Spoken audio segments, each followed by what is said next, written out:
Okay, let's have a look at question 7. So question 7 is the financial maths question.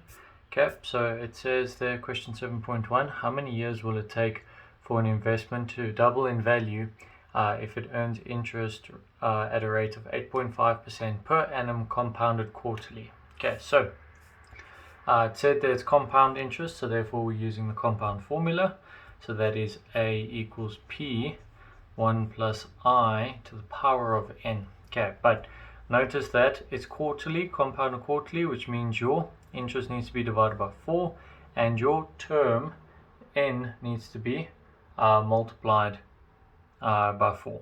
Okay, but we're looking for n in this state.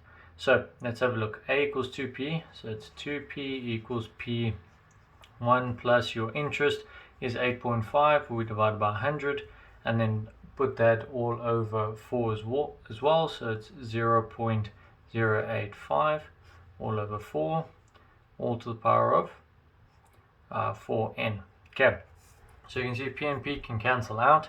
Okay, so we have 2 on this side. Okay, and then what we're going to have left, okay, well, we're going to have 2 equals 1 plus 0.085 all over 4, and that's the power of 4n. Now we want n on its own, so we need to find the inverse of an exponential function, and we saw that in question 6 we do the drop and swap method. So we are going to, this becomes the base of log, and this goes across, and 2 moves into the log function. So what do we have? We have the following. We have 4n equals to log base 1 plus 0.085 divided by 4, okay, and then in the log function we have 2, okay, which means we now divide both sides by 4, okay, so we divide that side by 4 and we divide this side by 4. So if you go plug that into your calculator, you are going to get an n value of 8.24 years. Okay, so just remember, when you want to get n, you have to use your logarithmic function, find the inverse of it, and then you can solve for n. Okay, now let's have a look. 7.2 says a company purchases a machine for 500,000. After 5 years, the machine was sold for 180,000 and new machinery is bought. Okay, so there's a drop in price here, so what you should notice is depreciation taking place. Okay, 7.2.1 says calculate the rate of depreciation of the old machine over 5 years using the reduced balance method.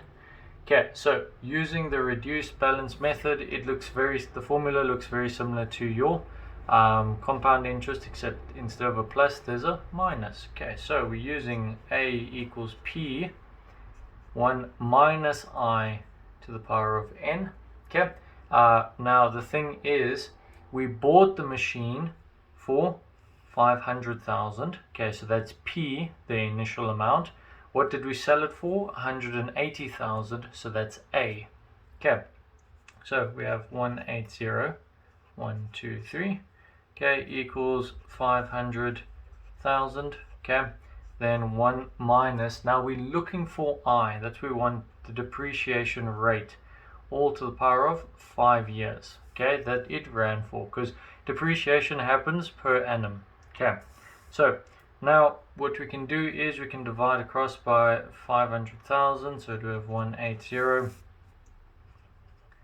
divided by 500,000, okay, equals to 1 minus I, all to the power of 5, okay, and then what we do is we would take the 5th root of this side and the 5th root of that side over there, okay, and then we would bring this across. So what we'd have is I equals to 1 minus the 5th root of 180,000 all over 500,000.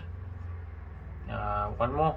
Okay, and if you plug that all into your calculator, you get an interest equals to 0.1848, okay, which means that the rate, if you multiply that by 100%, is 18.48%. Okay, so it's quite a big rate at which it's depreciating, this piece of equipment.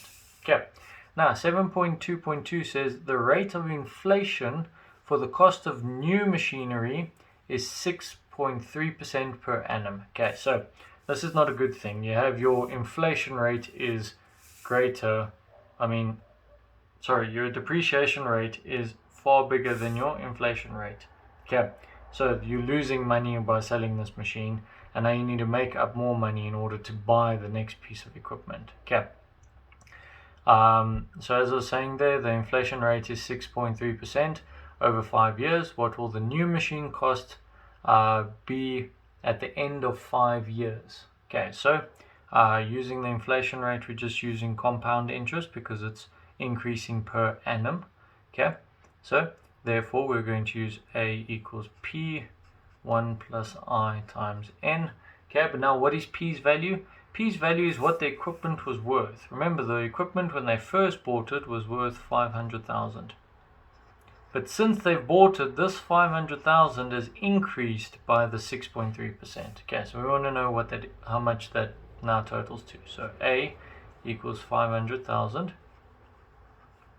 1 plus your interest rate, which is now you take 6.3 divided by 100, so 0.063.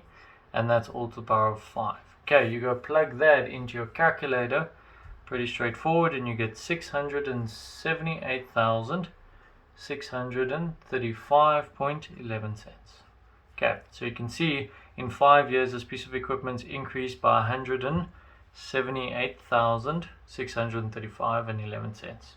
Okay, now 7.2.3, it's quite a paragraph to read, but what it says there is the company sets up a sinking fund and made the first payment into this fund on the day that the old machine was bought. Okay, the last payment was made 3 months before the new machine was purchased at the end of 5 years. Okay, the interest earned on the sinking fund was 10.25% per annum compounded monthly. The money from the sinking fund and the 180,000 from the sale of the old machine was used to pay the new machine. Calculate the monthly payments into the sinking fund. Okay, so quite a mouthful to sort out there. But the first thing we note that when they bought the first machine, so year 0, when they bought the machine, they opened the sinking fund. Okay, but then the sinking fund stopped, so they stopped putting money in 3 months before the 5 years was up. Okay, so 3 months before end of 5 years. Okay, so just bringing out important information here, and then they gave us the interest rate. The interest rate is equal to 10.25%. Okay, and we want to know what the monthly installments are. So we are looking for the future value of this. So we are going to use the future value formula. Okay, so future value formula, F equals X, open bracket. It is then 1 plus your interest, okay, to the power of N. Then it's minus 1, okay, all over I. That's your future value formula. Now, the important thing is 3 months before the end, okay, of the term, we didn't accumulate any interest, okay, or we didn't pay anything in. Okay, so we're going to have to take that into account because we didn't pay in for 3 months, which means after, what's that, 5 times 12 minus 3, that's 58 months.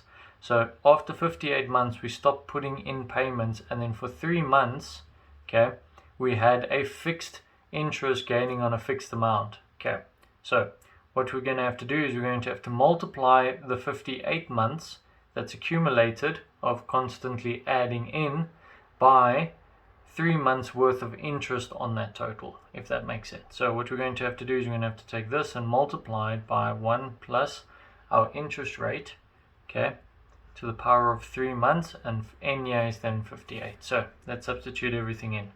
Okay, so F is, okay, we first need to find F. Okay, how do we find F? Well, we know what the total machine cost was over there, and we know how much we sold it for. Remember, we sold it for 180,000. Okay, sold. So what do we need to do? We need to minus this from that. So we're going to say sinking fund equals 678,635.11 minus 180,000. So we know how much was in that interest fund, because, or in the sinking fund, because we used the sinking fund plus the 180,000 to buy the new equipment. Okay, and that gives you a total of 498,635.11. Okay, now we can use this as our future value, okay, and solve for x. So let's plug everything in here. It's going to be quite a lengthy one. So 498,635.11 equals x, open bracket, 1 plus I.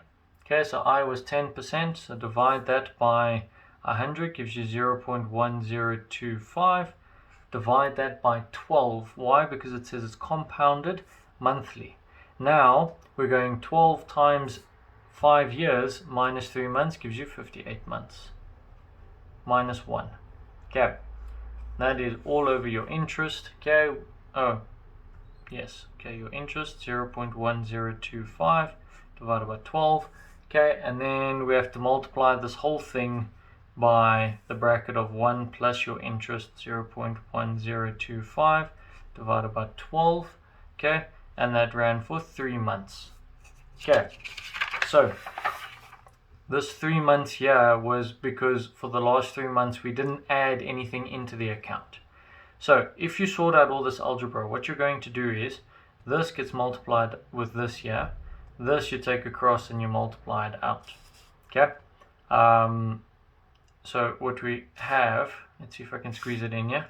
So we'll have 498,635.11 times this over here, so 0.1025 over 12. Okay, and then that is equal to x, open bracket, this here 1 plus 0.1025 all over 12 to 58 months minus 1, and then multiplied by this bracket over here. I'm going to squeeze it in over here, 1 plus 0.1025 all over 12.